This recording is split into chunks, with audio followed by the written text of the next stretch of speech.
Ladies and gentlemen, filmmakers and moviegoers alike, I'm gonna have to change my hotkeys because Discord is weird, and welcome to Critically Casual. I'm your host, Srekcuf5, and joining me as always is Dorky Dev, who's choking on jelly beans as he laughs. Say hi, Dev. Oh. Okay, he's not choking anymore. It's fine. So, I wasn't joking. Says you. Yes, says me. So, I'm just going to get us in here. I'm going to start talking about what we're doing today, because I just wanted to start doing anything that's not just sitting around. I'm so tired of just sitting here playing Hearthstone. Well, I plan just to sit here for a moment and discuss the happenings in life because, it's been... No, I'm fucking with you. Whatever. Fine. How you doing? No, I'm doing all right.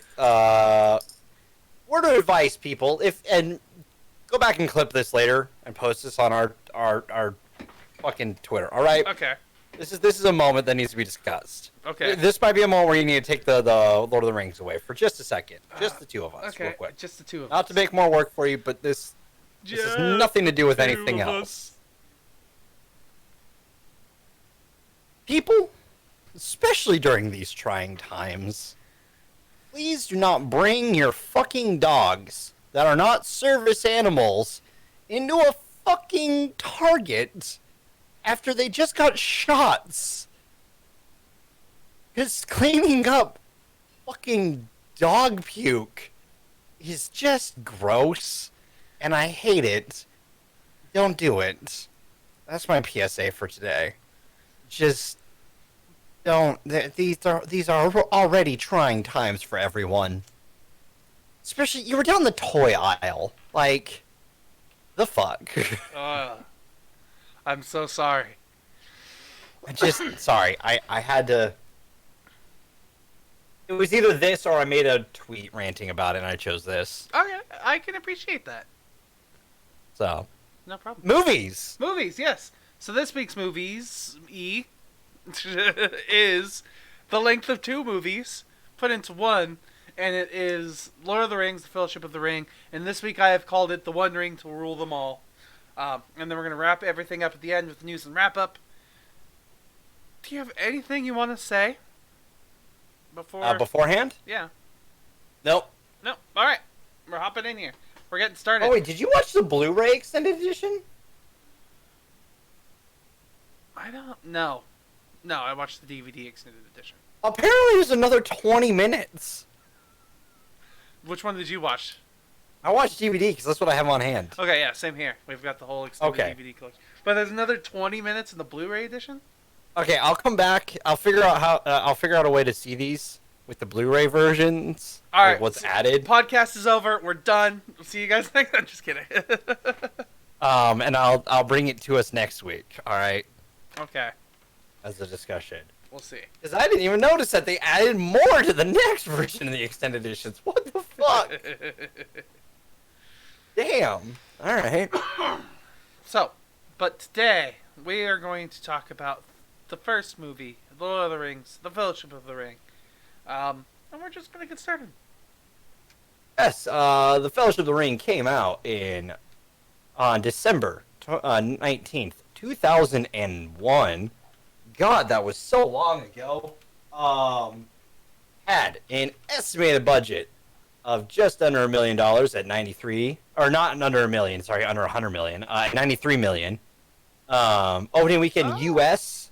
On December 23rd alone, from what it looks like, or what this is saying, it made 47 million, with a gross U.S. of 315 million and worldwide at 887 million.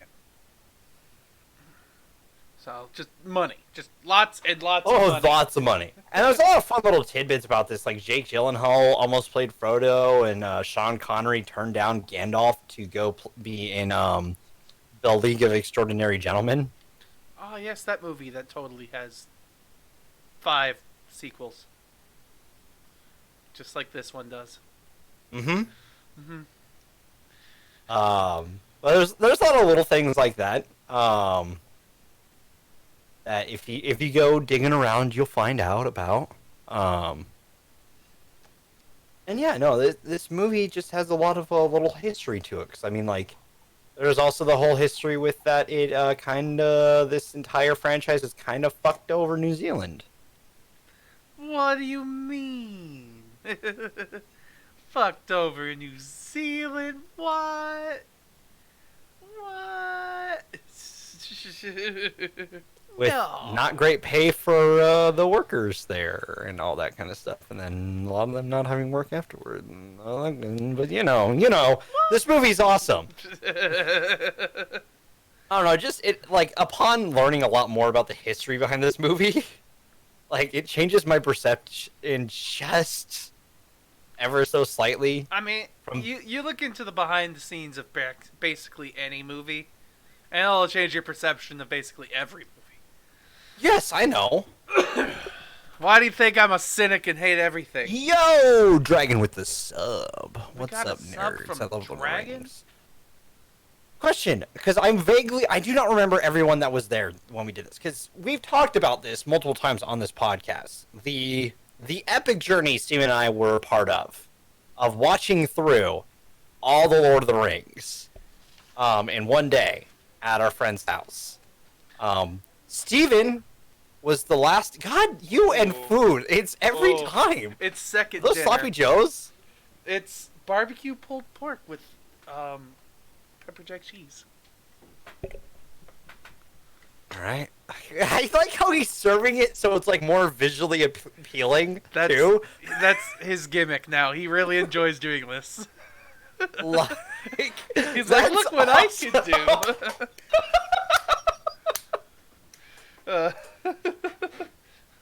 Nah, you wouldn't want this, great. Dragon. It's day old pork.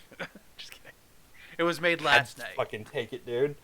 But no, we did an epic watch through, which all of this together, I think originally was supposed to take 12 hours. If I remember correctly, all three of them added up at the extendeds. I don't remember. But it took us closer to 14 to 15 because of breaks, and pizza runs. We had several pizza runs during it. Because there's, like, if you watch from this one all the way through to Return, there are six different discs to go through, which gives ample time for bathroom and food breaks.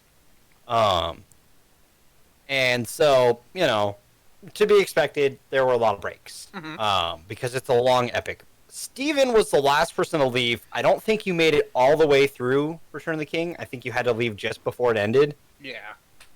And me and our friend Joe were the last two at our friend's house out of everyone. It went from like 14 of us to 3 at the very end of the marathon. Like, I don't blame anyone for leaving. Hours. Someone left almost every hour. Well, I wouldn't give Steven being the weak. He stayed through most of Return of the King. My family had to do the thing. Yeah, and they picked me and up. the breaks took longer than originally planned, so it was already later than we had already planned on being there. Because there was also the fantastic idea of, after all of it, doing goddamn what's that goddamn game Joe was obsessed with? Was it Risk? Axis and Allies. That one. The one that I wanted to do that play with after. him anymore. I didn't refuse to play with him. I always came up with an excuse. I refused to play with him if it was with a bunch of new people, because it took fucking forever if we brought in someone new. Every time, if we brought in someone goddamn new into that game, it was another 3 hours of explaining the rules, and me just sitting there being like, I just want to get to war! Let's fucking fight already! No, it's also, I ended up always choosing the weaker countries and stuff like that just to, like, see if I can, like, fight it out or something. I don't know. You love the underdog story. Yeah, I don't know. Shut up! Maybe I do. Yeah, no, so that didn't happen either.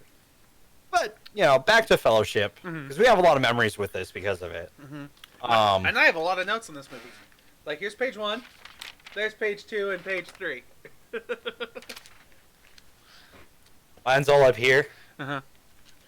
I've been trying to do actual physical notes so I don't forget things because I've been doing that a lot in the past. I'm a casual, so that doesn't matter. Of course.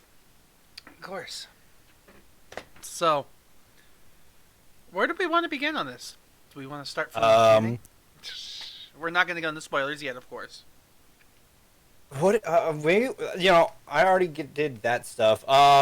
Let's talk about cast. Casting. Okay. So, where to begin?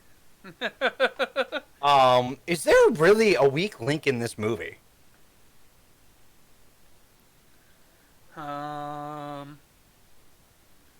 If I were to say there were any weak links, might be only in physical acting. Like, voice acting and everything's great. And physical acting, when it comes to fighting, our wizards weren't very good at it, in my opinion. And there was every once in a while they used the kids as the doubles for the comparison shots, and the kids aren't very good at acting. But that's none of these listed characters on IMDb, so that doesn't matter. Let's see. Yeah, there's not really anyone that I don't like in this movie. No, there were no acting moments where I thought, there's somebody that really sticks out or somebody who's really upsetting. Because it was all just on par with each other. They all just were really good actors with really good scenes. And honestly, a lot of my complaints come with some technical stuff. That's fair. And, I agree on the acting thing, because it's just like everyone... You can tell everyone really puts their heart into this. Yeah. And it shows throughout. So, like, acting-wise, like, I think it's one of my favorite movies from an acting sense. Because you have a lot of different people from different backgrounds and stuff like that. I guess you have a lot of British actors, but you have a lot of American actors. You have some Australian actors. And they all come together and they make this crazy world feel real. And, like, I appreciate the first half of this. There's not really any major action moments besides, like, 2. And it's more build-up and lore, which works because it's setting up the quest and it's setting up the world, and it's all stuff that's necessary, but it's done in such a natural way with like Bilbo writing and explaining some stuff.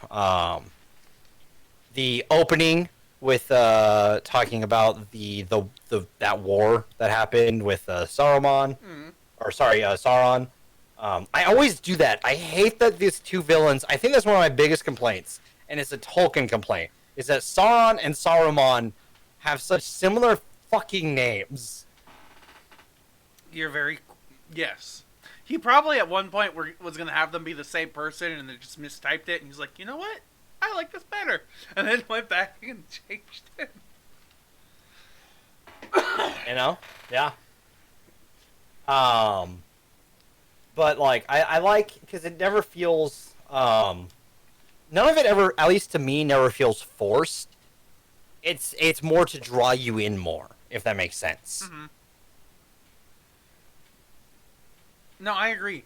Like, in my notes, the way I have it written out is, like, the first 8 minutes of this movie, because I timed out the very beginning at first, because I wanted to be picky. The first 8 minutes are Galadriel's voiceover. I believe it's her. Yes. Yeah.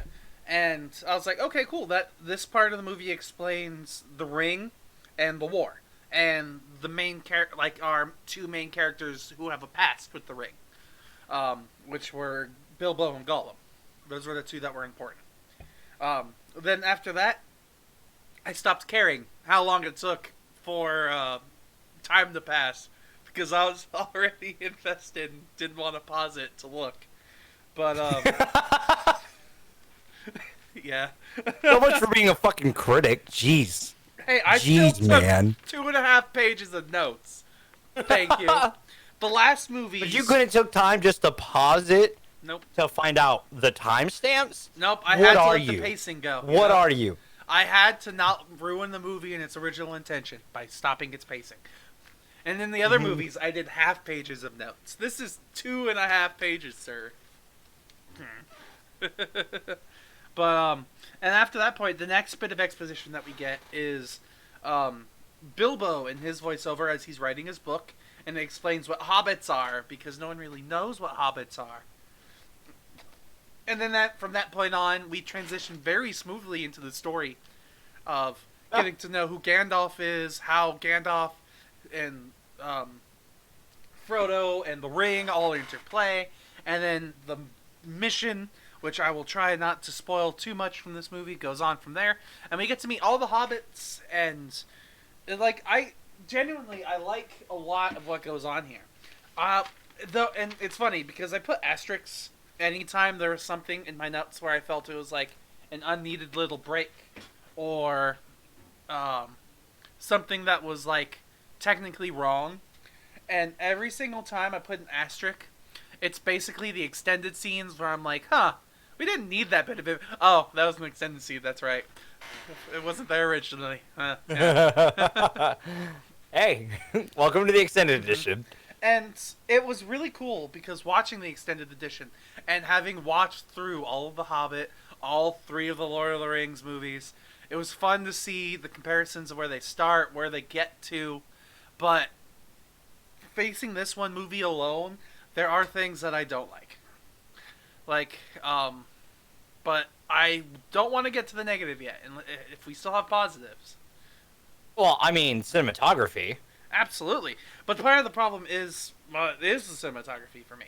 Like, one of the things that I really enjoyed in this movie was there's a sequence in this film right after they decide to leave and go on their journey, where it goes from a close-up shot on them and all their faces as they walk, then it goes to like an upper body shot as they're walking, then it goes to a full body shot as they're walking, then it goes to like a sweeping helicopter shot as it slowly zooms in on them as they're going through the mountains.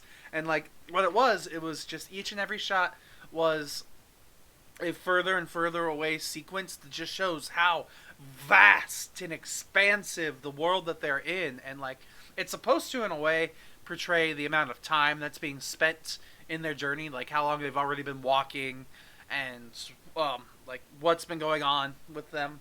But it was one of my favorite sequences because without words, it portrayed that they are little people in a gigantic world on a great quest, and the music helped a lot. But like that was one of my favorite sequences of the movie, and literally it's very boring when you think about it. It's just moving cameras and no dialogue. I loved the way that the dialogue between the characters works, because the way that they use camera angles and the proximity from close-ups to full body and stuff really gives a good amount of portraying tension. That being said, the things that I don't like is the action sequence cinematography. Like, it's very jumpy and chaotic in moments where it doesn't need to be. And like, for instance, the horse race, or not the horse chase, I should say, not the horse race, through the forest. Horse race? Yes, while I understand that in the context of things, it was a kind of chaotic moment, I really had no idea what was going on in that chase. Like, there's horses, and then there was more horses, and then they're kind of spinning around each other, and then they're at a river. Like, that one was a little hard to understand. Same with some of the action sequences where it's the people fighting off the orcs. And I know like the action sequences aren't supposed the individual fights aren't supposed to be the important things. So it hops between perspective, but it's still like we're here, now we're here, now we're here, now we're here, now we're here, now we're here. And oddly enough, the Avengers in the Marvel movies do that a lot better by jumping from perspective to perspective in fights. But overall, I would like if I had to give just the cinematography a rating, I would probably give this movie cinematography wise like an 8 out of 10 because it's only the action sequences and specifically like the slow motion visual effect sequences that they have where like something dramatic's happening. Let's make it what's the best comparison? Let's make it Guy Ritchie and make it all like skippy and slow motion and leave after effects. And it's like now it's dramatic. So there's some of it that's like kind of cliche-esque video editing or like cinematography, but at the same time, I like this movie a lot. They do some really awesome things. Specifically, like with their replacements with Gollum. Once you learn about that CGI stuff. Yeah. So, yeah, was that a good enough cinematography rant for you? No, I wasn't going to cut you off at all. That was good. Okay. All right. I like the way the camera shot things. There we go. Comparison. Critic, casual. No, I honestly really like those. I might be contrasting you on the action. I like the action in this because a lot of the fights feel like you see them working together and helping each other. And trying, like in the caves. Mm-hmm. You kind of see them working together a lot in that fight. Mm-hmm. Sorry. So. See, with me in the caves, that one for me felt it was a lot better than the horse chase, but it wasn't as good as the fight at the end of the movie. Like the fight at the end of the movie where we could see how we have one group with Frodo and Aragorn, and then we have our hobbits, and then we have our little peoples, not the little peoples. I mean Boromir, and then we have Legolas and like them. Like it all makes sense, and then like them rushing to the river and all that stuff. Like all of that makes sense to me, and you can see them when they're helping each other and like trying to fight to each other's locations. Like that all makes a lot more sense to me, and you can see them working together. No, I like that fight too. Yeah, while in the cave fights, you can see them fighting with each other to help each other, but at the same time, that's not as much as the end fight. Because in the cave fight, there's a lot more of those cutaway segments where we're just in a dark place where there's rocks all over the place and we're swinging at stuff from one perspective to the next. And well, my point to that is... Sorry. You can tell where the perspective is because if you're paying attention to also background, you see where other people are during the fights. Mm-hmm. If you pay, there's a scene with Gimli with the cave troll, and you can see behind him up on the ledge, you can see people up there as well, fighting. So, I think it's all I think it all works together from a continuity standpoint, I guess. The fight has cohesion in the sense that everything, nothing isn't where it should be. Yeah. I guess or shouldn't be. The way I would do it, the one thing I would change, I guess, is in the action sequences, I would have one movement where it goes from, say, Legolas shooting an arrow, and it follows the arrow to Gimli and his axe, and then he swings, and then it can cut somewhere else to somebody else fighting something, and then somebody else getting it. It's a little more cliche that way, in a way, but it makes the fight a little more translatable. My counter, and when we get there, we'll talk about it if we do them, is they do that sort of in The Hobbit, and look how those turned out. Not necessarily, in Talking to Dragon, not necessarily more like a Marvel action sequence, but no, that's exactly what I think of when you say that. I get I'm thinking, how do I explain this? Maybe more like No, there's not many characters in that one. I was about to say maybe a little bit more like the fight with Obi-Wan and Qui-Gon against Darth Maul. Like, they're in the space station, but you know where they are in their space station and where They're not in relates space station. when Sorry. Yeah. You know what I'm getting at. I'm gonna nerd check you there, bud. No worries. And you know where they are in relation when they fall down the pit and stuff. Yeah. The bridges. Like,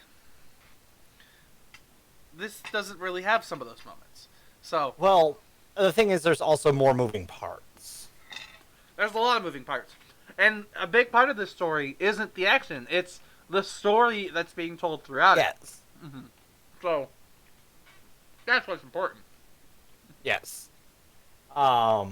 Especially, like, the character development. Because Yes.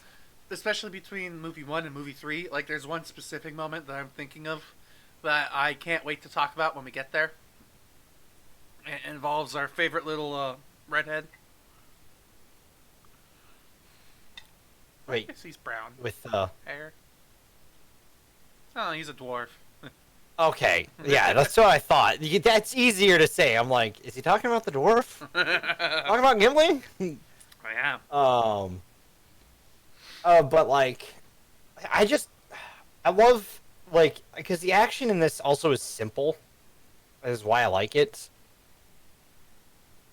Because, like, it's not super showy, especially like what we're used to today. Yeah. And we aren't there yet, but like comparing it to what The Hobbit did, because I literally the only Hobbit movie I went to theaters for was the first one, Mm-hmm. because of how I felt after it. I was like, huh. And there's one scene in particular that I like would be really easy to compare to the cave fight in this. Okay, is the cave fight in the first Hobbit Mm-hmm. with the Goblin King. Yeah. Where that entire fight, you can't follow where people are. It's just action sequence for action sequence. Mm-hmm. While in this, the fight, like, everyone is where they're supposed to be in that fight without feeling like, where are we? Mm-hmm. Like, For they're me- still in that room. For me, the moment where the fight really starts to make a lot of sense is after they leave the room with the well. When they're in the room with the well, it's kind of just a lot of jump cuts between parts of the fight until the troll shows up. Then once the troll shows up, then we follow the troll storyline. This troll story in this fight. Excuse me. So the troll story in the side of the fight. So once we follow the troll, then after that we follow the goblins, and then yada blah blah blah blah blah. So, like, It also that also leads into one of the best tension scenes. That still like gives me like, oh my gosh, are they gonna be okay kind of moments? Mm-hmm. Is the steps. Oh, when it's Well, it's an excellent like build of events, Mhm. because you get there, part of the steps crumble, Mhm. and then Okay, they have yeah. to start. Like one of them jumps, and and just have to then- figure it out from there. and then arrows start getting shot at them because they're like, oh, this isn't that hard. It's just a small jump. But then there's an added level. Oh shit! Now there's arrows. Mhm. So a couple more jump, and then steps start crumbling. Now it's even more intense. It's like, fuck. and and the entire time the Balrog's coming, and you see the flames getting brighter whenever it cuts to the doorway, and the ground rumbling. Then a few more cross, and then the steps break, and it's just Frodo and Aragorn. Mhm. And then the Balrog roars, and the whole thing crumbles, and it's an excellent build. In holy shit, this is tense. Just gotta go. Yeah, I get you. That's a great moment of storytelling there. It's not bluntly being tense. It's literally just step by step building tension, Mm-hmm. and it's awesome, and I love it. Because like, I don't know, I love the cave scenes. And I love the ending. Like, the cave scenes are honestly a lot of where this Lord of the Rings gets its glory, because those giant caves and chasms that they show us that they're in are really freaking magnificent. And Oh, the yeah. designs that they make as well are awesome. Like, just the set design alone for these movies is freaking amazing. Like, you can easily tell the difference between man, dwarf, and elf in all of their architecture alone, let alone just the atmosphere that they're in.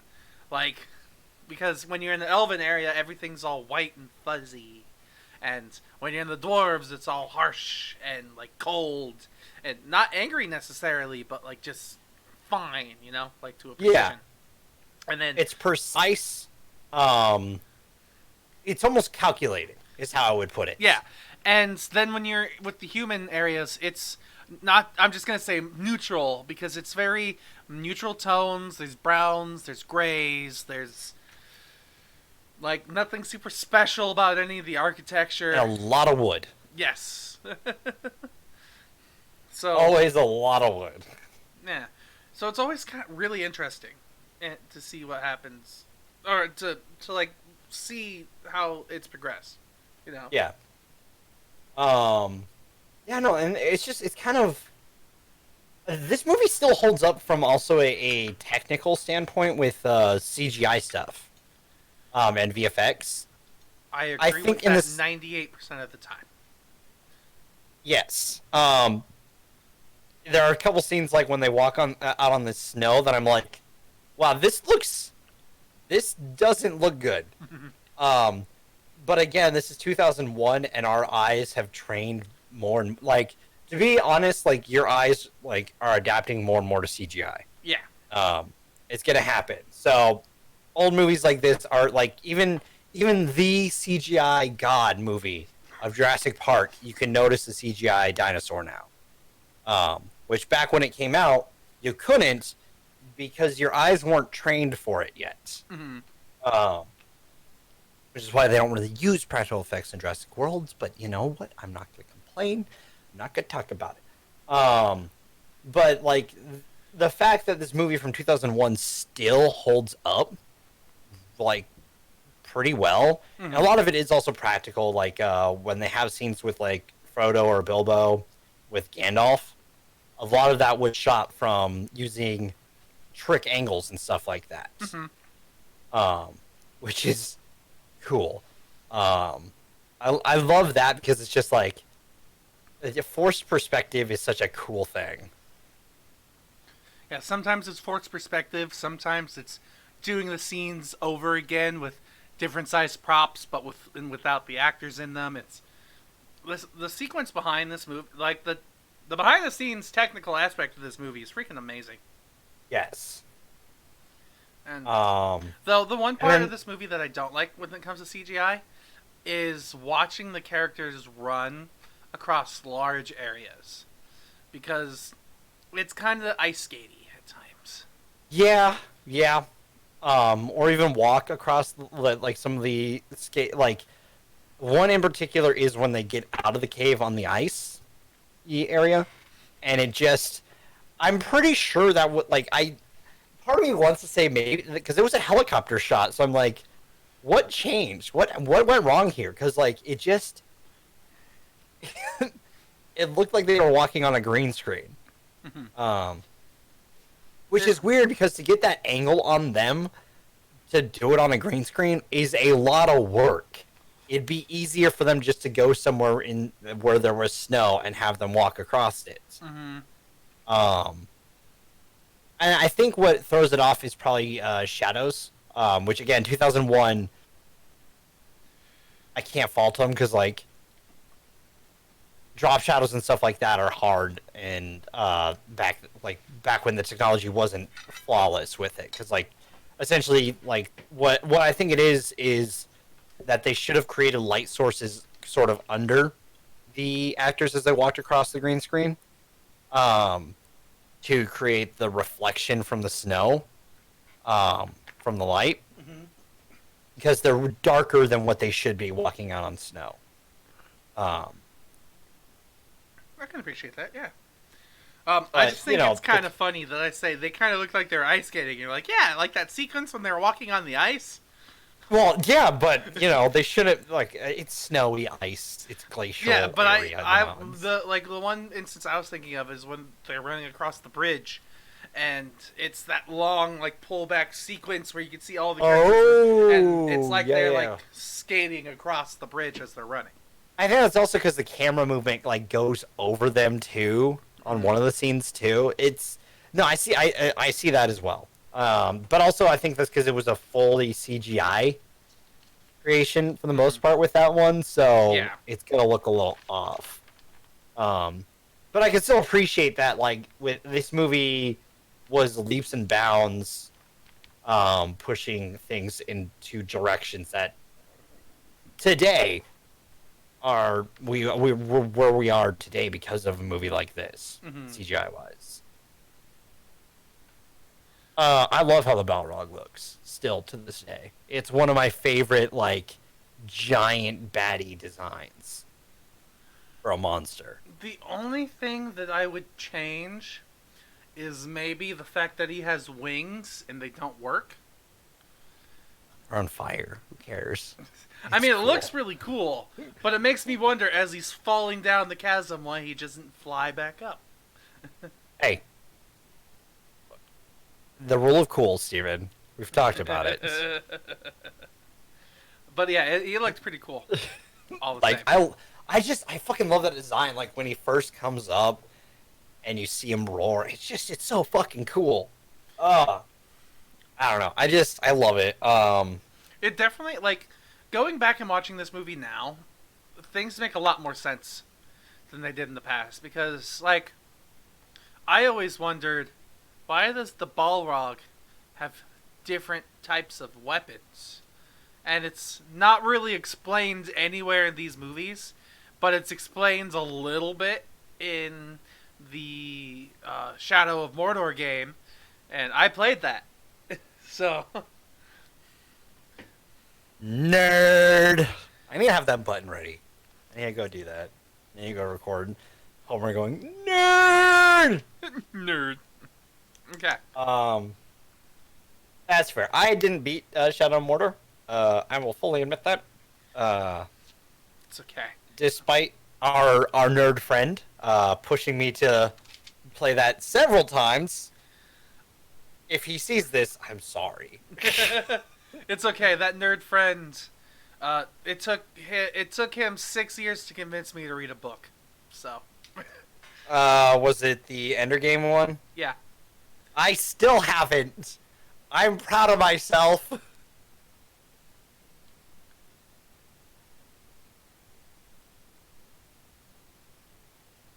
See, I can appreciate that.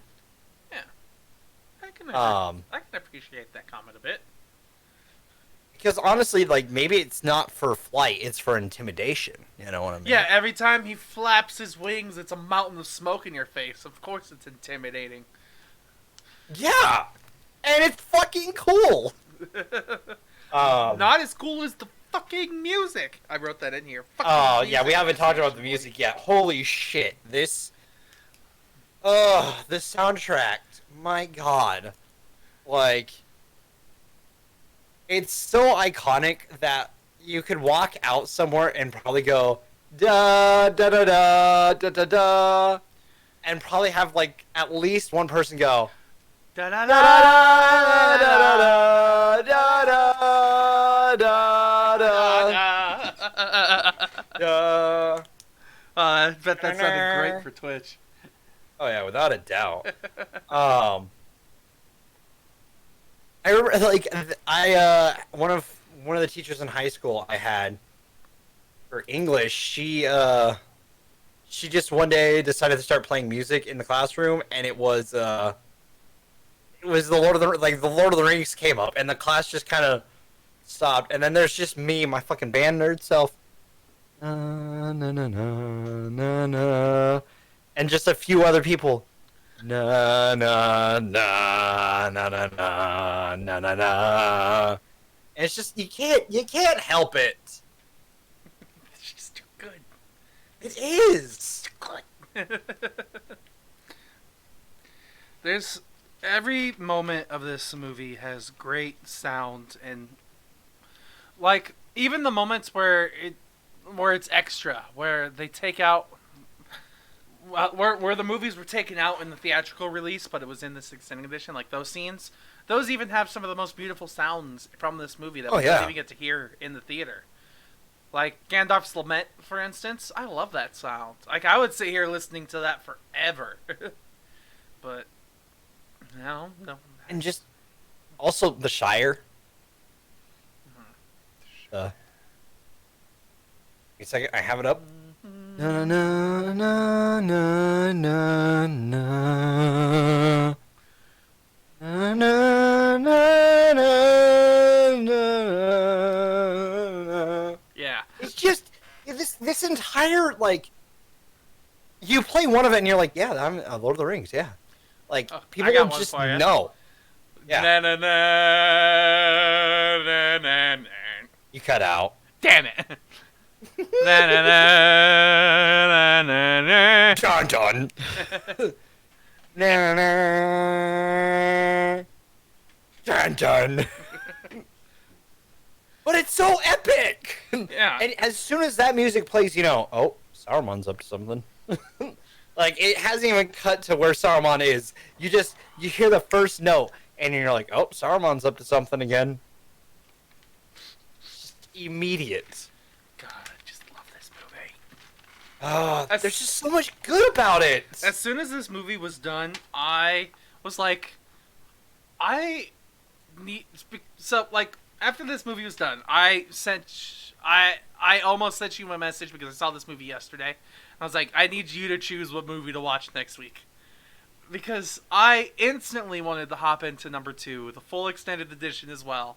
And I watched this Saturday, and I went, I should stream, but I really just want to dive right into Two Towers. Like, I literally almost was going to watch the whole series and just be like, alright, so we'll talk about the one movie, even though I watched all 3. Doesn't matter. And then the next time we just reviewed have your it, notes I would have ready. watched all 3 again. I mean, you have the time to do that. I do, sadly. So, but either way, there were some interesting things in here. One thing I enjoyed doing was comparing some of the monsters in this to like D&D monsters. Like the Balrog is basically a Tarrasque. Of course, there's elves and orcs and things, but the Uruk-hai, you know, there's a lot of things you compare to other. Dude, the Uruk-hai are awesome. I love to hate them because their lore just from the movie alone is so interesting. Like you were once men and elves, now you're this, but why? Yeah, like that's the so many questions. That's the one question I would love to know more of, because in the world of, like, because I don't know this bit. I know a good handful of Tolkien lore, but I don't know this bit, is why the Uruk-hai are different than the average orc. Because the average orc can't go outside during the daytime, but the Uruk-hai can. I think it's just because of what they're made of. But aren't orcs just fallen elves? Basically dead elves? No. Okay, I think that's what Uruk-hai are fallen elves, if I remember correctly. Okay. We have just one dragon in chat. She'll let us know. lore check us. Lore checker. You're our designated fact checker, Stephen Fact Checker. Hello, Guardian. Oh, great! Just want a dragon. Whatever you bestow upon us the lore we are looking for. Can you bestow upon us the lore stone from your mountain of gold in the Lonely Mountain? Shut up, loser. It has left us up, like, because of you bring up us going into it, and with not to like we'll talk about it later, but it begs the question of what do we do when we get to the Hobbits? Because both of you and I are very similar in our opinions of that. Yeah, like, weren't we thinking we would do movie 1 by itself, movie 2 by itself, movie 3 by itself, Hobbit 1, 2, and 3 all together? Yeah! Because we just... Sorry, people. We're just not fans of the Hobbit movies. They're not good, and they try to just... like, I think that's one of my problems with, like, just because, like, there's the troll scene in this, Mhm. and it would have been cool to see how that was done. And I mean, we see how that was done, and we get there, but the rest of the movie is just such. I'll talk about it when we get to it, but it's just painful. Yeah, there are some interesting moments where, like, it is fun to see how they compare, and part of me wonders, like, the fantasy that we saw with the trolls was like, oh my goodness, do you see these trolls? These are Bilbo's trolls. Oh my, and like it was such a heroic story because they're all like Bilbo, the adventuring hobbit. He did this. Yeah. And Well, see, a thing for me too is my dad read The Hobbit to us before we actually watched Lord of the Rings the first time. Mhm. Because I'm pretty sure my dad read it to us back in like 1999. I want to say it was like, or like I was in kindergarten. It's like 2000, like before this came out, and we didn't go to theaters to see it. My dad, I don't know if my dad went to see it himself because I don't think we were old enough to sit through through a 3-hour film. All right, I would have been like 6. I'm sorry, I would have lost my fucking mind in that theater. Despite how absorbed I was into watching the extended editions, like bi-yearly, like 2 to 3 times a year, sometimes. Like at that same age, but I don't know how I would have done in the theater. I will admit that. So I don't mind my dad for not taking me to all these. Wish I would have, but like he read it to us right before, so I had my own version of how that happened, right? How the trolls got there, seeing the Lonely Mountains, stuff like that, and so it was just like I guess part of it too is The Hobbit would have never lived up to it. You know? Oh. Okay. Because it's a half-breed. You filthy mudbloods. The Urukai. Wait till we get there. That's a different fantasy. Which we'll probably cover during all of this. Let's be real. We have plenty of time. Until any fucking movies come out. I miss the theater, Steven. I kind of do too. I miss As spending expensive as it $20 was. a week. I'm kidding. I mean, I kind of do. Like, off topic for a second. Also, thank you for the lore, by the way, Dragon. Yes, thank Appreciate you. it. It's weird because, I mean, we've been going to the movies almost every week for the last 2 years. The start of the show, we didn't go to the movies every week. Like it took us probably a good year before we're like, yeah, let's start going to the movies every week that we can. As long as there's movies we're interested in, let's go.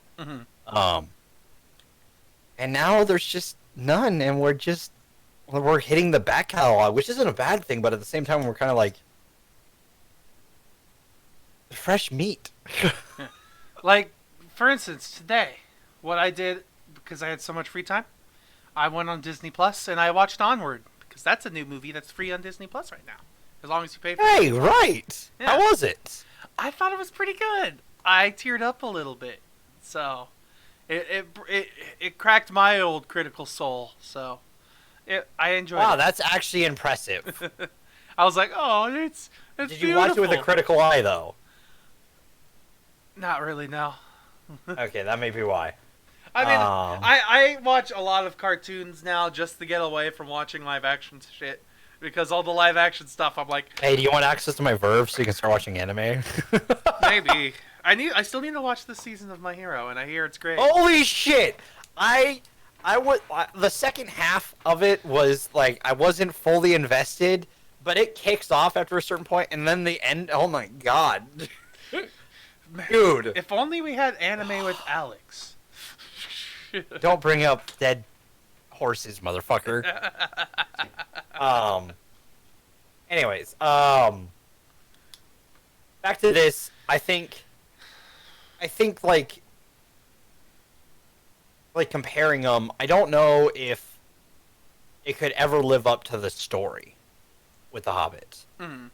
I think the story was too, because I mean, there's a lot in that story, but like I think the fact that it's broken up into 3 movies, and we'll talk about it more.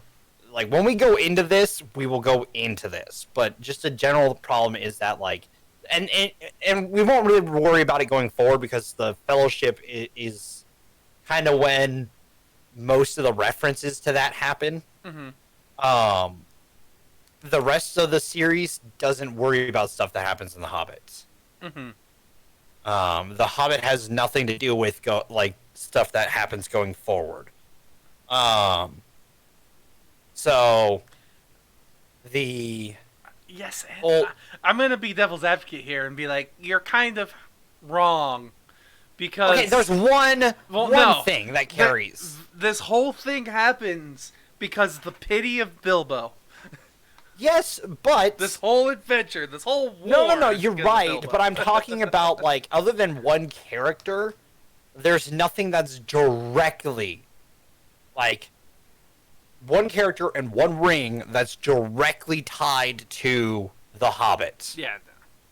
That truly impact the story. Like, yeah, because I was thinking about that. Because you're not wrong, Dragon. So, hey. Bilbo is our rat. Bilbo is a rat. There we go. He's just... There we go. But, what was I about to get at there? I was distracted by the rat comment. I noticed. But no, like that's my thought on it, is that like this is the only one comparing to The Hobbit that I think matters the most. Yeah, I was thinking about that was because Tolkien has, at the point of this movie being released, The Hobbit, all the Lord of the Rings movies, and the Silmarillion were all printed up. And they had decided to start with Lord of the Rings, The Fellowship of the Ring. Which, I think that's a great choice, because when you really think about it, the story of The Hobbit really is a tiny story in comparison to the story of the Lord of the Rings.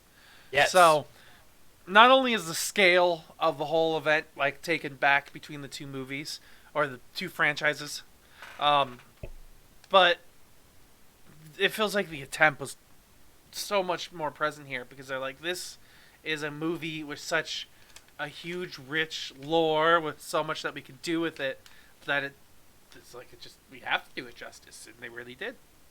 Yeah. I'm also curious to see how this will compare to when Amazon does their adaptation. Yeah, that I'm interested in as well. I bet you it'll be pretty okay. Like, I don't think it'll reach anywhere near Game of Thrones level of popularity. No. But I don't think anything can after how Game of Thrones... Yeah, but I feel like what could happen is, like, I feel Lord of the Rings, the TV show, would be great. Because they can go through so many more things and so many more parts of the journey. And explain it a lot better. Give us more of each character and more progression. But at the same time, we have 13 hours of progression already as is. So they would have to have more than 13 hours worth of content to make the TV show worth it. And I just hit a button. Oh, okay. We're in the wrong spot. There we go.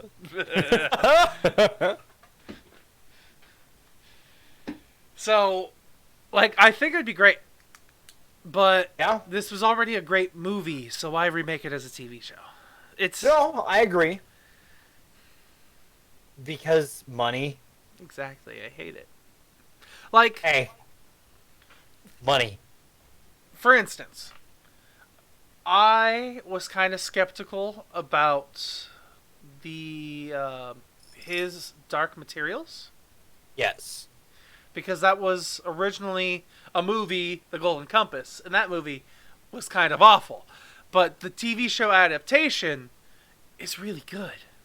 Well, that's because it's got more room to breathe than the movie did, for one book. Mind you, the movie, like, the problem is people try to capture what this did with a bunch of book-to-movie adaptations. And the thing is, not everyone gave them 3 hours. The fact Peter Jackson got 3 hours per movie to tell this. I mean, what was the original length of the theatrical cut? 2 hours and 58 minutes. That's what it says up there. 177 minutes. 78 minutes. Lord of the... I can't be right. 178 minutes is the original runtime. It's 2 hours and 58 minutes. Was the original runtime. The fact Warner Brothers went, they let him have 3 movies at that length is nuts. Yeah, that's a lot. That's a lot of time. Yeah. But could you imagine, like, and it gets more ridiculous as we get on, like, time-wise. Because the lengths of these movies are exponentially jumps from 1 to the, like, from, like, 1 to 2, it's small, and then 3, like, is 3 hours and 21 minutes. And we'll talk more about that when we get there. But, like, Jesus. That is a lot of movie to movie. But like it's worth it. Because it created one of the best epics in modern times. Yeah, pretty much. So, I think we've already spent an hour talking about this movie. I'm gonna give you your popcorn kernels so we can get into spoilers. Can we tell where I'm gonna put it already? Is it gonna be a 10 out of 10? Oh, it's a 10 out of 10 for me, baby. I like it. See, I'm gonna be more critical and give it a 9 out of 10. Fine, a 9.5. You twisted my arm. Alright, I'm gonna fight you on it. That's a 10. That is a rounded 10. Like, I just really enjoy these movies. Especially... How can you not? It's just great. I love looking at, too, like, if I could get... Like, I don't know what I would do if I could get the on-screen version of the ring that they used for the close-ups. That giant, like, foot-wide, 30-pound plastic ring that they used so they could do the reflections and the fire and stuff. I would love to have that. Odd. I can see you just having, like, you know, that's what could go here. Exactly. And people will be like, why do you have a sonic loop? And I was like... And no, that is the one ring. The one ring to rule them all. And it would just be in the background of some shitty streamer's room. Not you, I'm talking about me. Oh. I'm the shitty streamer here. No, you're not. No, like, god damn, like, this movie, god, it's just... Can you hit the spoiler button for me? Let's get ready to Spoiler! Too bad we already kind of spoiled a little bit of this movie, or a lot of bit of this movie, but... Well, we haven't spoiled everything. Man, fly you fools. Hurt still. No, I know. Even though I know what happens in the future, I'm just like, man, still hurts. For what? Fourth earring? I don't know. Fourth earring. Hi, Frodo Willie. How are you? No, it's Frodo's Willie. Eh. Which is funny in my opinion that this account was, because I can see these things, was created years ago, and yet you end up here when we do. Do you just wait for Lord of the Rings stuff to pop up on there and just show up in them? Because if so, I'm kind of impressed. Like, that's quite an impressive amount of commitment to the yes, to the bit. Because that's awesome.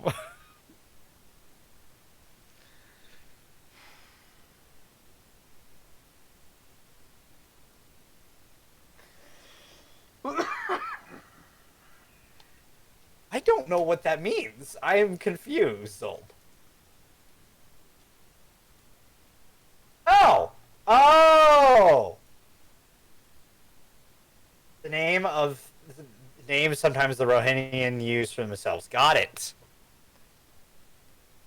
Okay. Okay, and yes, awesome. All right. Frodo's Willie, you are welcome here anytime now. Welcome.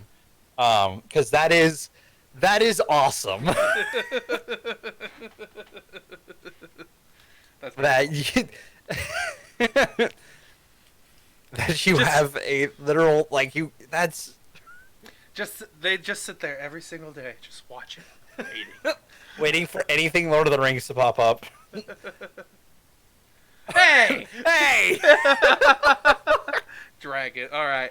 Let's start talking spoilers. So Oh yes, God, fly you fools! yeah, Fly You Fools as he falls and does the death and the sadness and You shall not pass. And then it's coming, and you're just still going because you see Frodo in the slow mo. No. that Guy Ritchie slow mo. Aragon holding him. Like, Just, damn. it's so upset, and it's because it feels so triumphant at first. It's like, he did it! Gandalf! No! It's just on a dime. Yeah, pretty much. It flips. And by the way, Willie, are you talking about the game, the one that came out for GameCube and PS2? Because I had that, and it's one of my favorite video games. Return of the King for GameCube, PS2 era. The game is pristine. I wish I still had it. I don't know what happened to it. I think we got rid of my first GameCube, and now got rid of it too. Oh, dude, I love that game. No, it's just, man, it's such a gut-wrenching moment. Mm-hmm. And then, god damn it, Sean Bean. Genuinely, one of my favorite things about this movie is their reaction, every single character's reaction to the One Ring. And you get to watch as the corruption the greed kind of takes them. Also, thank you for the follow. Yes, thank you so much. Because that, I love seeing that and all the different reactions. From watching Gandalf and his not even touching it and already being if I touch this, everything's going wrong. And down to Galadriel, who freaking unleashes a torrent of her own power upon the world. And God! that is one of my favorite Could you imagine moments. the alternate universe where she gets it? All shall love me and despair. Yes, I could imagine that. God. I know it's coming, but every time I still get chills holy shit, lady. Instead of a Dark Lord, there will be a queen. Queen of light. God. I'm getting chills All the now shall thinking love about me.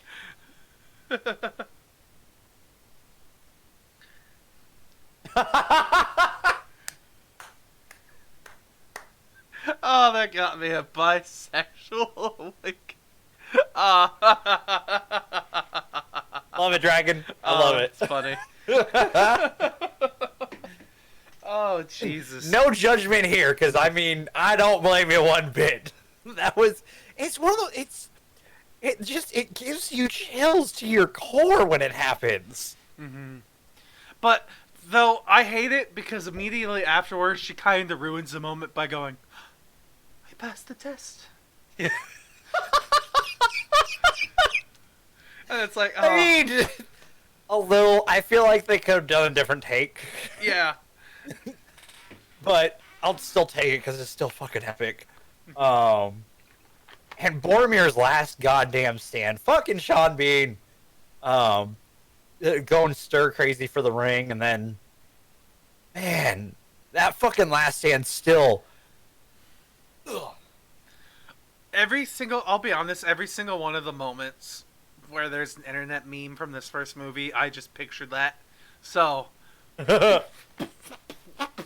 like the music video where he's getting shot by arrows and One does not simply walk into Mordor. yeah, that caught my attention for sure. But no, I agree with you. Sean Bean and seeing him do his thing was pretty upsetting. God, and then no, Sean Bean is one of my favorites as well. Like he's one of my favorite actors. Like from GoldenEye, Game of Thrones. I watched the first season long ago, and then watched the rest of it all at once. One of the things, since we're talking about Game of Thrones real fast, I really enjoyed how Ned Stark was main character in season 1, and then was super important in the last season. Like, he was literally in every other sentence. Yeah, but was he important? No, yes. He was a moral compass for one Jon Snow, and Jon Snow was important. That's a different discussion for a different day. No, that line though, my brother, my captain, my king. Like, whenever Sean Bean delivers that line, I'm just like, that's the moment that Aragorn decides that he is going to end his exile and become king, and that's fucking powerful. It at least sets him in that direction. Because I don't know if he's fully committed to it yet. I want to say the battle, the stuff that happens in Two Towers is what sets in stone that decision. Mm-hmm. I think this is the push. 2 is this is what I'm doing. No. You can butt in. Especially during spoiler conversation. This is the perfect time for chat to butt in. Mm-hmm. And I agree. Stop after season 6. See, I binge watched season 2 through season 7, and right before season 8 started, because I hadn't watched any of it, despite everyone being like, "Dev, you really need to watch Game of Thrones." So I'm like, yeah, I'm kind of waiting to see how it ends. But I decided to do it before it ended, and I'm so glad I didn't invest as much time as all you schmucks did with how that ends. Trust me, those long conversations. But man, that line though, my brother, my captain, my king, and just seeing him tear up, and Aragorn realizing the guy who lives in Gondor, who said Gondor doesn't have a king, and doesn't need one, just called me king. Mm-hmm. Man, and it's. For spoilers a little bit, but the fact that he wears those bracers all the way through to the very end, that he takes off of Boromir, yeah, that's one of my favorite things too. Even in his ceremony, yeah, no, because they're the part of him after that. That is true. One thing that they didn't really explain too much is, in the movie, we see that he's affixing bracers that weren't on before, and we see Boromir on the ground with his sword in hand. And it doesn't really explain it in depth that those are his bracers taken off and put on that he is going to wear to honor his fallen brother. No, yeah, that's true. You kind of have to pay attention to the sigils as well, because it's got the tree on it. And that's kind of the visual cue. If you're paying attention to everyone's armor and everything. But no one's paying that close of detail to this movie on their first viewing. No, God, no. One. No. The sheer fact that you could see Isengard, Sauron's castle tower. Oh, Isengard. Isengard. That's right. The hobbits are going to Isengard. That's right. Yes, that's how my brain started to do. What was it? The hobbits are going to Isengard. God. So yeah, like I love that in this movie you can see how luscious and green Isengard is. Oh, right. But then in later films, it's gonna look nothing like that. Right? Oh God, there's so much. I can't wait to do the others. It's gonna be. This is just God. I'm glad we did this. Mm-hmm. This was the choice to make because this. Oh. I'm honestly surprised we have been able to have a conversation like this. Because at first, me and Steve were kind of like, I feel like there's not gonna be enough for us to talk about in the sense that like, I feel like everything we're gonna say has already been said before, and yeah, it's already been said before. But man, are we just still gonna fucking hammer it home? An hour and 15 minutes later. Hey, usually we're well into the second movie at this point. Yeah, we'd usually be hitting about spoilers right about now for the second Yeah, movie. unless it was like an Endgame or a Star Wars, or whatever other big film we decide will be worth like an individual episode. Yeah, which you can catch. Yeah, we do a non-spoiler section, which you can catch over on YouTube. I know what I'm doing tomorrow. You're just uploading it immediately. Update YouTube. I haven't uploaded some of our past videos in a while, so That's fair. Let's do been that slogan. tomorrow. Well, you got all the thumbnails. That's true. God, it's just there's so much in this movie. There is. So I'm gonna rapid fire some of my favorite things that I liked. Go for it. I'll sit back in peanut gallery for a moment. Okay. One of the things that I love is early on in the movie where Bilbo drops the ring, and it lands with a hard, solid thump and doesn't move. Right. It just, you could feel the force of the object as it lands on the floor, and I just love that. Also followed is when Gandalf is about to leave, and he's looking through the chandelier, saying, "I don't know what's going to happen either. Neither do I." Like, he already has an idea of what's going to happen because he's hiding the truth from Frodo that this is the one ring of power that is going to start. But he doesn't know. He has a heavy feeling. So listen. The problem with this. Can we talk about this? Yeah. This is one of the problems The Hobbit created. Mm-hmm. Oh, because The Hobbit makes it seem like he knows that Bilbo has the ring of power. Yes. Yeah. And it bothers me because it messes this very important stuff of him going to Gondor to go through the because that's Gondor that he goes to, right? I to think go so. through the to read the libraries. Yeah. Yeah. Why? Why do that? You already had an idea. You accounted for all the other rings in the other one. That's still one of my biggest problems with The Hobbit. Sorry. No worries. So in this, he has a very strong suspicion that this is a Minas Tirith. We were Minas Tirith. We were wrong. I apologize. Wow. Thank you. Now we have two freaking lore. We have two lore experts for us. This is good. This is good. We can be checked. It's the same. Okay. We're good. Okay, cool. All right. Hey! We're not dumb! Enough. So, we were right by technicality. Perfect. Yeah. So he has a strong suspicion that something's wrong with this ring, and he's looking through the chandelier so you can't see his full face, but you can see just his eyes, and it's like, wow, that means he's hiding something for sure, and of course he was. So there's that. I loved the subtlety of magic in this universe because it's not super fantastical like in Harry Potter, where every single spell has a wispy trail of magic that follows. Don't get me wrong, that's kind of cool. But the fact that, like, Dumbledore can cast shadow just by... Gandalf. Yes. I know you just brought up Harry Potter, so I'm gonna let it pass because you set your trap card down and then you fell in trap hole. Yeah, I put the trap hole down and then I fell in it. So, the fact that he can literally just say, "Don't think of me as a common thief," and then all the lights and the house go out, and then all the fires start back up again just because he relaxes. Like, or even the battle between Saruman and Gandalf isn't showy. Yeah, that's when I actually wrote down. I wrote magic fight. I love how powerful yet subtle it is because it looks really powerful because they look like they're being hurt and they're flying across the room, but it's all just them physically doing this.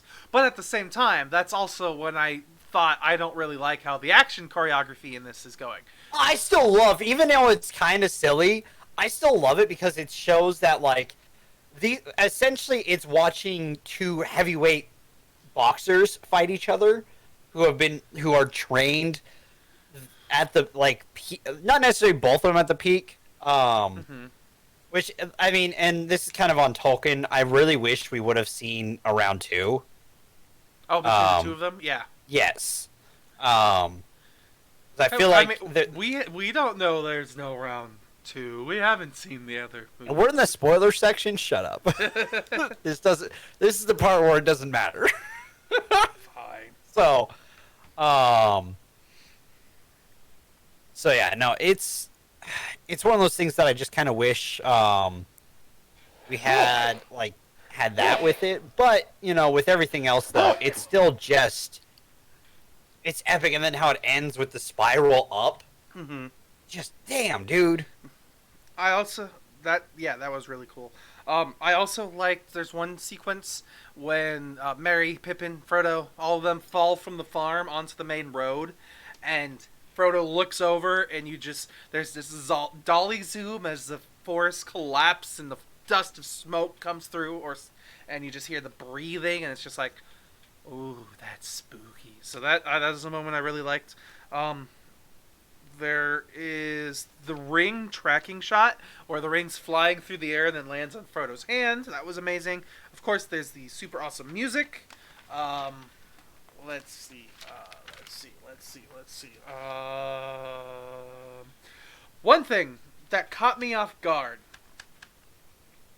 How does, and since we have lore buffs, they should know this.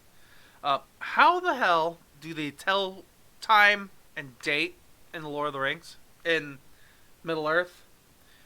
Because it felt really off-putting this time around. Like, it really took me out of the world to hear Gandalf say, it's October 24th. Yes, all right, I can agree to that. I'm glad you brought it up too.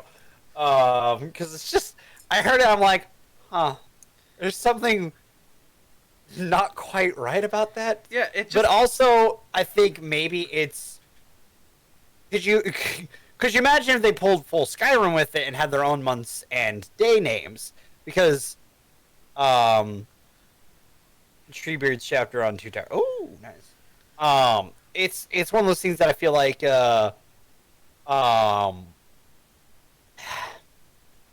if we had it like in let's say when you're playing Skyrim, you open up your menu and stuff, and it pulls up the day and stuff. But I have no idea what that means. Yeah, no, it's just kind of there, and it's not really important in the game. No. Whereas, like, there's not a special quest on a certain day that you can only see once a year. Like, yeah, that's not important in the game. But I feel like I would have been more connected, less shattered from the reality that was by them saying, by him saying it's October 24th. And it just, that was really... No, I can agree it's weird, but I think it's just so that we, as the audience, don't have to, like, decipher already a ton of other stuff that we'd have to decipher, if that makes sense. This movie is already kind of bad at telling us how much time has passed as is, because from the Shire, because in the extended edition, it's an hour and 45 minutes from the beginning of the movie to where Frodo sees Bilbo. Well, somewhere around that time. An hour and a half, an hour and 45 minutes. But it looks like it's been years. And I know part of that's because Bilbo doesn't have the ring anymore, and aging is actually happening to him. But we honestly don't know how much time has passed between those 2 points in the film. Because there's the time of Gandalf running to the Minas Tirith library. Or Minas? And then library. he goes to Isengard, and then he's saved by the eagles. The Eagles are coming! And then taken to, I can't remember the lands. That one of the two elven lands. Rivendell? Yes. Yeah, it's Rivendell. No, I agree, but I think, could you imagine them trying to like be like, oh, it's been this many days? I feel like that would just kind of cut the into the other stuff, if that makes sense. Like, I feel like the way I would have done it is like, how long have I been here? You've been unconscious for this long. That's all he needs to say. Because he doesn't have to say, oh, it's this on this weird month in this weird day. He doesn't have to do that either. It's just, he doesn't need to be something that's so relatable in this high fantasy world. That's fair. I honestly, I don't think there's an answer to your quarrel. Okay, no worries. Oh, let's see. Another thing that I enjoyed was the fellowship scene where we get to see them not only bickering but arguing about what's going to happen with the ring and what's going on. But I liked that the first round of fighting was ended by Ganondorf just reading the words on the ring in the language that was written. Gandalf. I know. I'm fucking with you. Okay, I swear to Christ, motherfucker. I said Ganondorf this time, right? Yes. Okay, good. I like how you're trying to fuck it up and you're like, did I fuck it up right? Yeah. There's Fuck you. But yeah, just hate you. I fucking hate you sometimes. You fucking... Yes, I really like that scene. That's one of my favorite scenes in the movie. That's why when I tweeted it out, I did, and my sword. Because it's one of the best points, because it's just a whole bunch of tension and arguing before that, and then them going... Suddenly it's really nice. You have my sword. And my bow. And my axe. But no. else... Sorry, go ahead. Don't add to it, chat. No. No. Yes, he's the best wizard ever. Gimli the Brown. Maybe Gimli the Red. Yes, sure. And Legolas and his rogue arrows. He's probably a ranger, technically. But even though Aragorn's the ranger. But he becomes more of a... warrior? Oh, look what I've started. What have I done? Now we have Harry Potter thrown in the mix again. I love it. I really loved it when Megatron tried to steal the ring from Harry Potter on the Death Star. I thought you were going to talk about Godzilla in the middle of the Mariana Trench with the Titanic.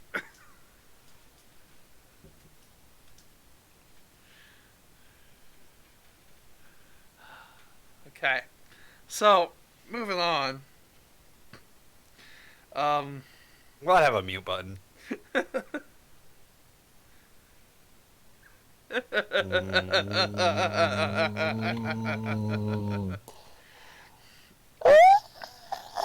Anyways, God,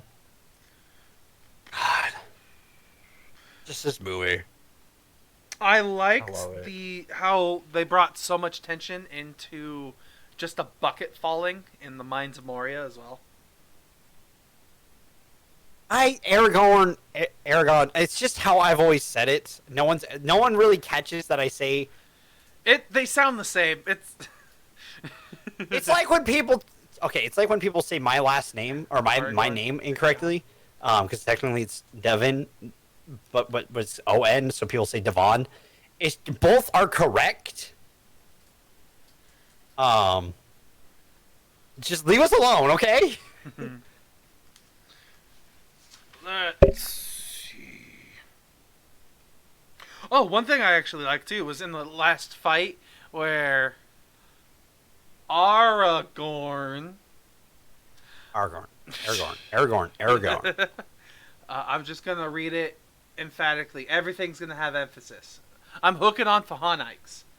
Aragorn.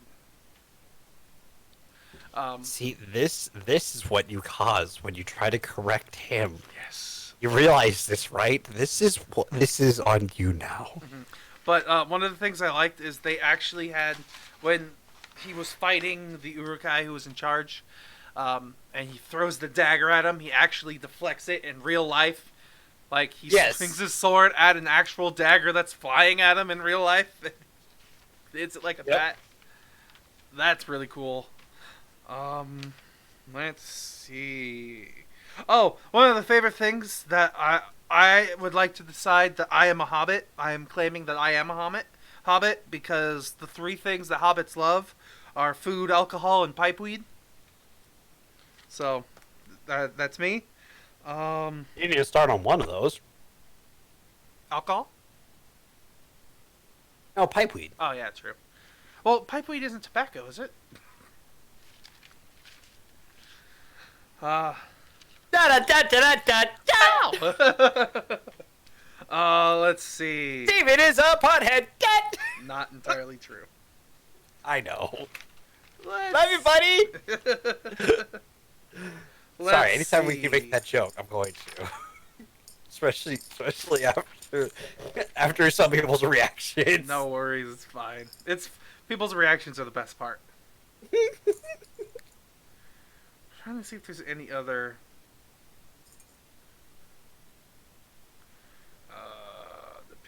The pity of Bilbo I thought was pretty interesting.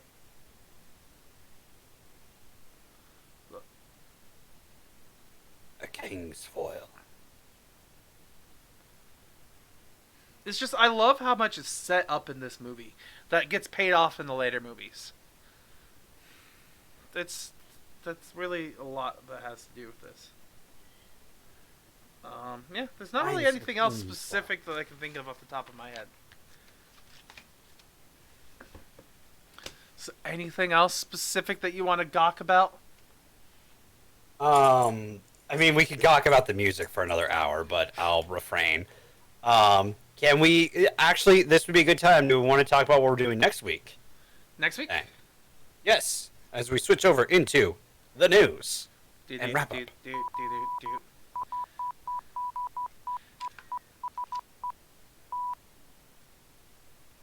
Favorite scenes in Fellowship. Briefly think of my favorite scenes in Fellowship. I'll start with mine.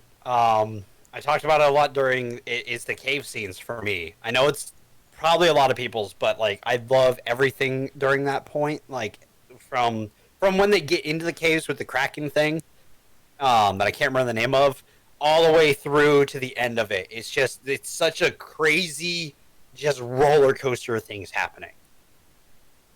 So, yeah. Yeah. That was a lot of scenes, but you know. I mean, there's a lot of favorite scenes. Like, for me, the council with the Fellowship being formed, the Balrog itself was great. Saying goodbye to Boromir. Yeah.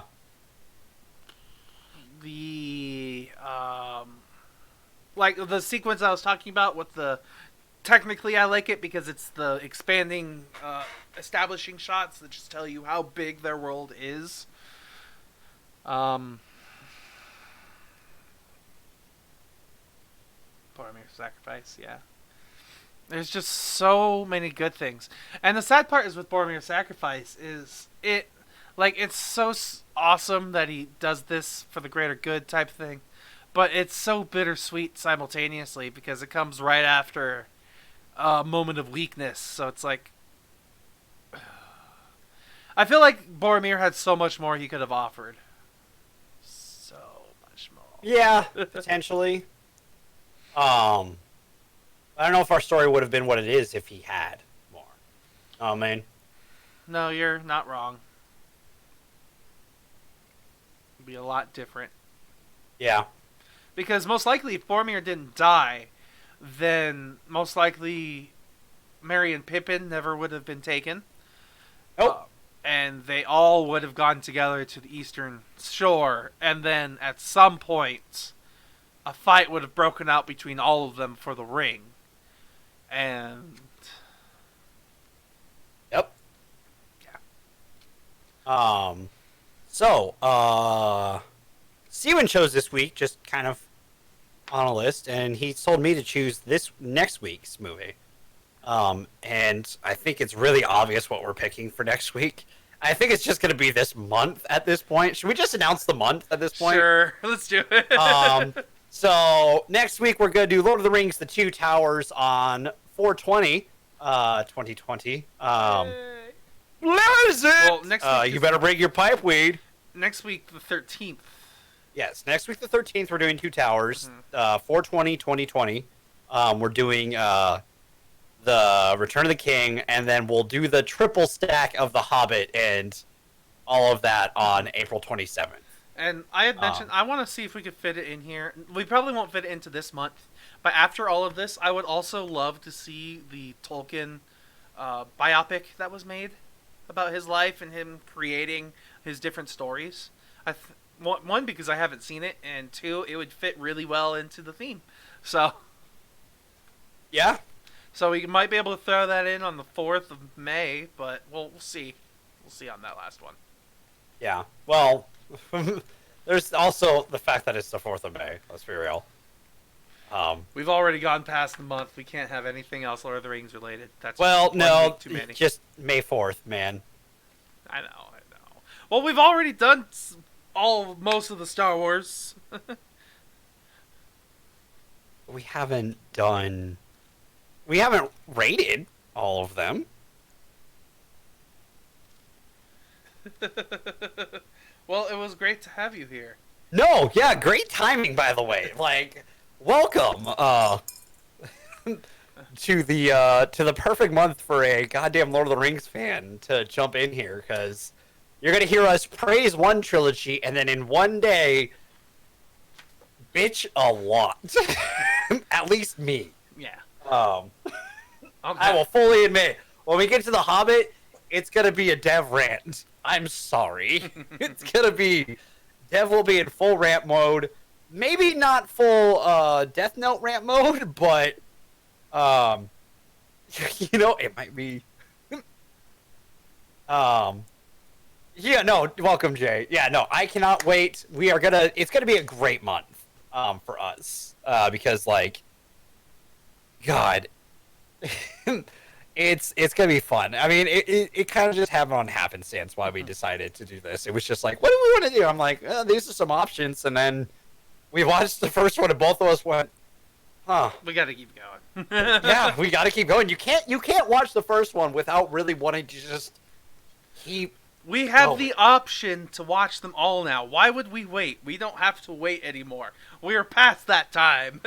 Yeah, there's no movies to watch. Yeah. So. That being said, let's talk about some other bits of news. Yes, news time. Yes, we have some updates. Yes. So, first off, we have some updated release dates for some of these movies that people wanted to see. Universal has come out and started talking about release dates for the movies that they're going to release. So, for instance, Minions 2, The Rise of Gru, is going to be released July 2nd of next year, instead of July 3rd of this year. Oh, thank God. Mm-hmm. Gives me more time to fucking drink before that. Sing 2 is being moved to December. There's a sequel to that? Yes. It was going to come out July of next year, but since Minions of the Gru was coming out at that time, Sing 2 is coming out in December. Let's see.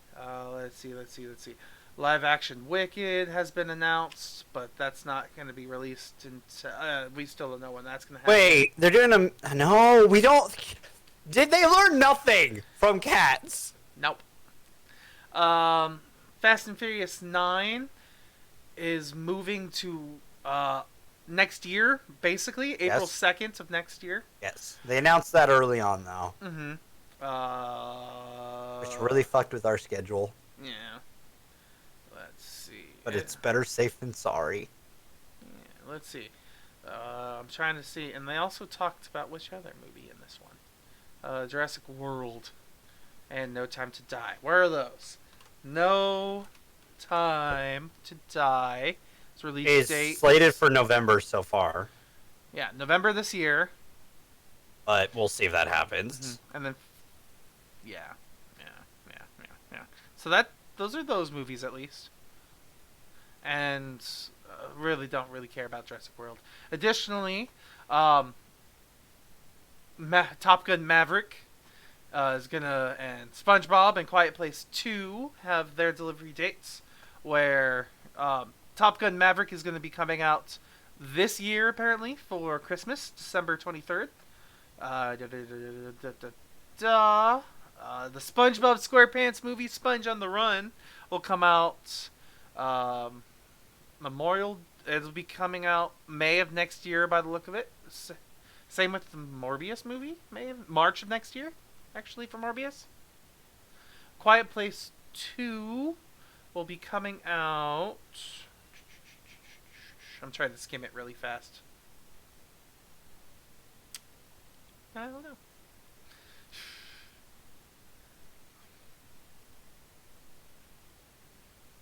Where does it say on these lists here? Quiet Place 2. I'm blind. Doesn't really have a date set, I guess. Oh, wait, there it is. Labor Day weekend next year. September 4th. Well, maybe this year. Labor Day weekend this year. My apologies. So there's that. It looks like Dev is frozen. How's my internet? My internet's fine. Frozen Dev. Frozen Dev. Where'd you go? Frozen Dev.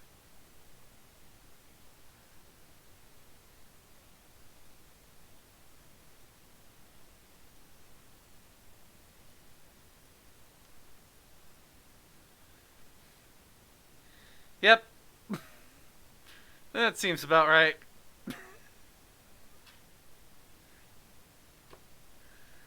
Oh.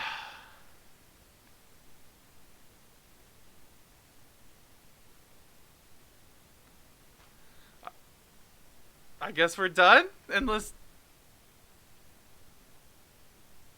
Is my internet still here? Stream still going? Yeah? Did I lose... Dev, are you back? Hello? Hello? Hello? Dev?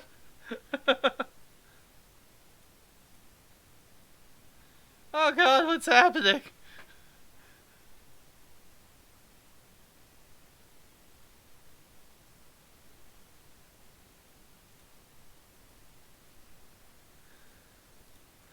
Well, the world's falling apart. Yeah. Yeah. I don't know what's happened.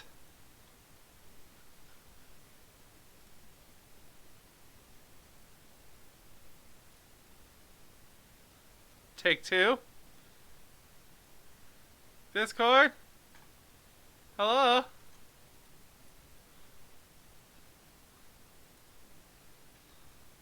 Well then.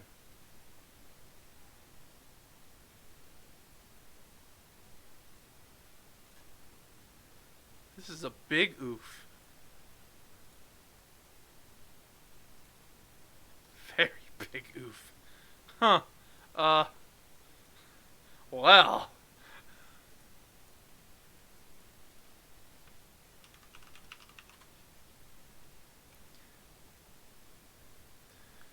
I'm going to take one more second here to try and open up Discord again. Maybe that'll help. If not, I will end the show. Come on, Discord, open up. Alright.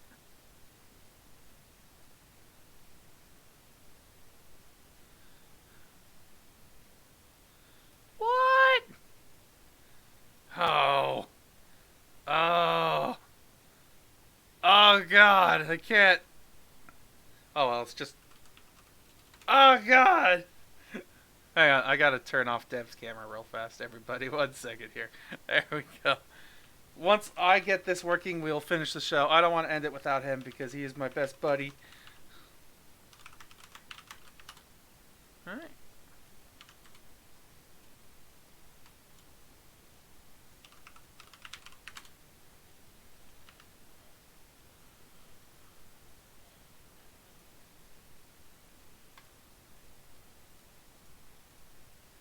hell happened to my Discord?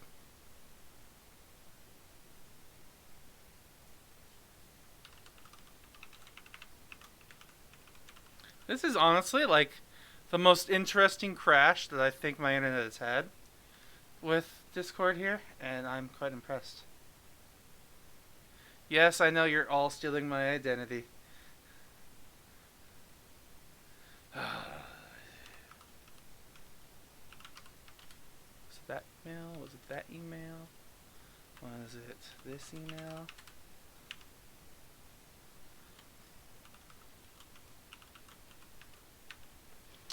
Yeah, I don't know. The only other news that I was going to talk about, because we're still on news and Dev isn't really here to talk about it, was the Kenobi show is getting a new writer for its stuff. I'll look to see if there's any news on the Lord of the Rings show in a second here.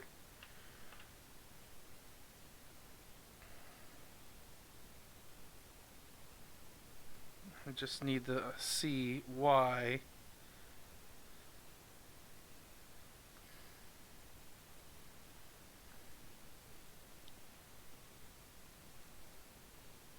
I don't have this thing set up properly to be able to do that, Dragon.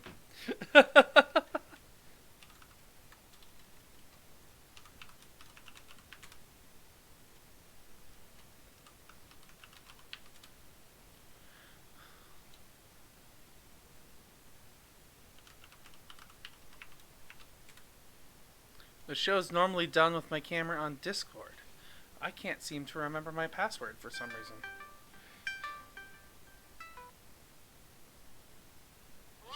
Hi, Dev. I'm on my phone. For some reason, my Discord has logged out, and now I can't get it to log back in.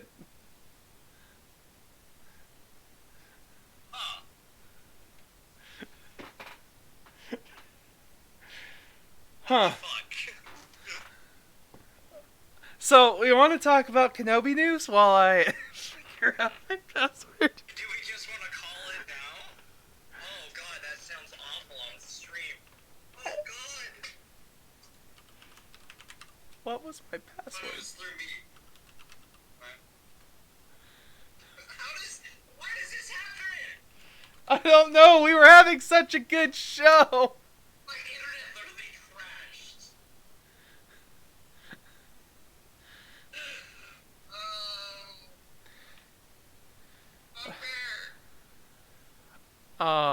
What was my fucking password?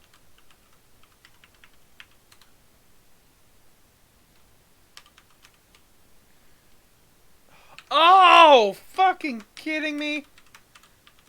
Caps lock was on.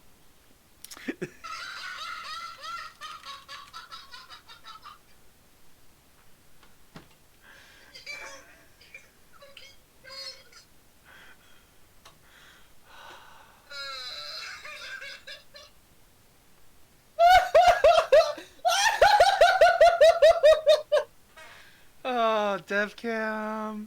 There's DevCam. Hi, DevCam.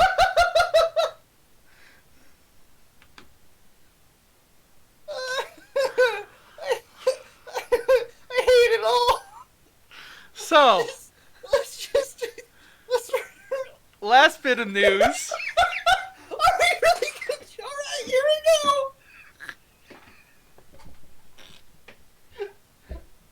Oh, Obi-Wan Kenobi Disney Plus series has a new writer. They enlist Joby Harold. Fuck you. He's gonna be writing the new series. Are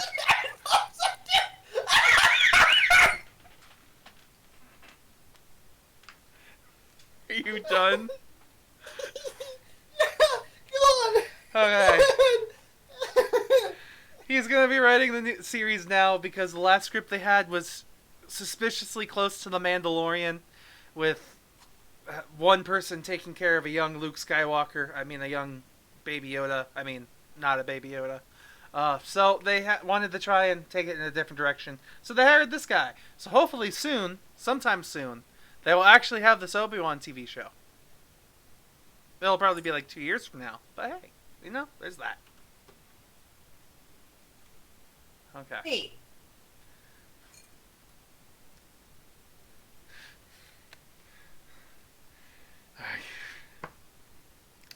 God. Alright, so that's it. Now that everything's working. God. What a comedy of errors, dude. Where did the fucking end? My internet disappeared. Like, this froze, Discord froze, and then my Internet Explorer, all the tabs, or my Chrome, all the tabs refreshed. I was like, what? So, that was quite... Really? Yeah. That was quite Mine wouldn't interesting. refresh. So, I don't know. We got hit with something. We're now being hacked. Fuck. This is your fault. Mhm. You were supposed to put in security measures, not me. And we're not possessed, I and thought we hired are. somebody else to do that. Maybe we are possessed. Who knows? Also, we are professionals, just amateur professionals. Sure. So, yes. We're amateurly professional. That's better. Thanks, Jay. We appreciate you too. So We're gonna have to refine his contract. Professionally amateur. You know what?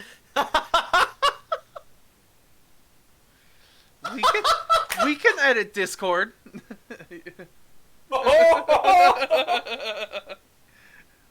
All right. So yeah, is there any other news or anything that we want to talk about before we end the show? Other than Jay no longer being in heart. Hopefully, I'll announce it now. As long as everything goes according to plan, we should have a show. We should have the Har podcast up and running next week. Been a little bit in the running because A, scheduling, B, we've been trying to change the day. It should be moving to Fridays. And then, the world was lit on fire. How about yours? That's not the way I like it. And I'll probably never get bored of it. But yeah, no, we should have the horror podcast back up on Friday. It'll probably be around 6 p.m. We're still figuring out logistics and everything like that, just to make sure everything will work and everything will be fine. It'll be with me and Jay, potentially a few other folk, and it'll be a good time. So I'm just going to bring that up as well while we're here. Nice. I'm looking forward to that. So, all right. So that's it for us here. We will see everybody next week on the 13th for, part 2, Twin Towers. 2 towers! No! No! That is not the note to end. I hate you. Oh, God. Just wrap the show. Alright, we're done. Bye.